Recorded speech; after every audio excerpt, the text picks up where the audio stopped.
국내 코로나19 신규 확진자 수가 사흘 연속 200명대를 보이고 있습니다. 증가폭은 닷새째 줄긴 했는데 누적 확진자가 국내 첫 환자가 발생한 지 7개월 만에 2만 명을 넘어섰다고 합니다. 취재기자 연결해 보도록 하겠습니다. 소재영 기자. 네, 국내 코로나19 신규 확진자는 어제 235명 발생했습니다. 신규 확진자는 지난 26일 400명대까지 치솟았다 사흘 전 299명, 그제 248명 등으로 닷새 연속 줄었지만 19일째 세 자릿수를 보였습니다.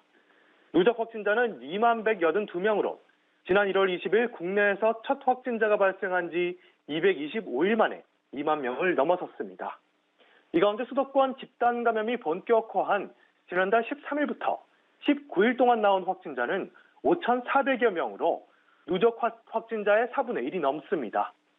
신규 확진자 가운데 222명은 국내에서 감염됐고 13명은 해외에서 유입됐습니다. 국내 신규 감염자는 서울이 93명, 경기 60명, 인천 22명으로 수도권이 175명, 약 79%를 차지했습니다.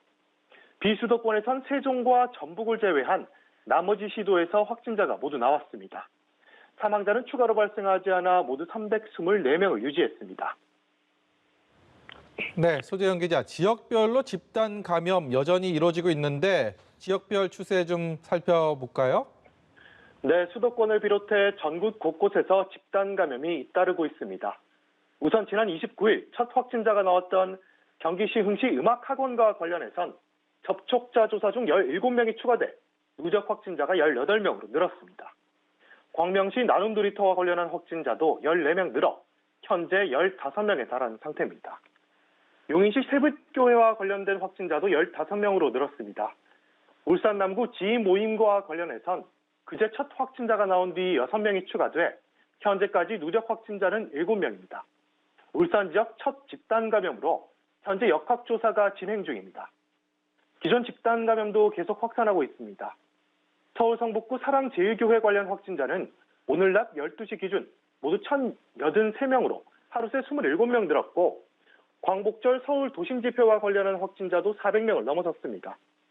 이처럼 집단 감염이 계속되고 있기는 하지만 앞서 말씀드린 대로 신규 확진자 증가폭은 계속 줄고 있습니다. 방역당국은 전국 사회적 거리두기 2단계의 일부 효과를 나타내는 것으로 보고 있습니다. 특히 수도권의 경우 오는 6일까지 거리두기 2.5단계가 시행되는 가운데 이번 주가 최대 고비가 될 것으로 보고 방역수칙 준수를 당부했습니다. 네, 여전히 확진자가 많고 이 중에서 중환자가 크게 늘고 있는 상황이기 때문에 특히 고령자가 많은 부분들도 우려가 큰데요. 이 병상 확보에는 아무 어려움이 없습니까? 어떻습니까? 네, 사실 어려움이 많은 상태입니다. 현재 치료 중인 환자는 4,660명입니다. 이 가운데 중증이거나 위중한 환자는 104명으로 하루 새 25명 늘었습니다. 지난 17일만 하더라도 9명에 불과했던 중증 이상 환자가 2주 만에 11배 넘게 급증한 겁니다. 이는 60대 이상 고령 확진자가 늘어난 데 따른 영향이 큽니다. 실제 그제 확진자 가운데 37% 정도가 60대 이상 고령자였습니다. 이에 따라 병상 부족 우려도 큰 상황입니다. 중앙재난안전대책본부에 따르면 즉시 쓸 수 있는 중환자용 병상은 전국에 43개 남았고 수도권에는 9개에 불과한 상태입니다. 정부는 중증 환자 급증으로 매우 어려운 상황이라며 추가 병상 확보를 위해 노력하고 있다고 밝혔습니다. 지금까지 보도국에서 전해드렸습니다.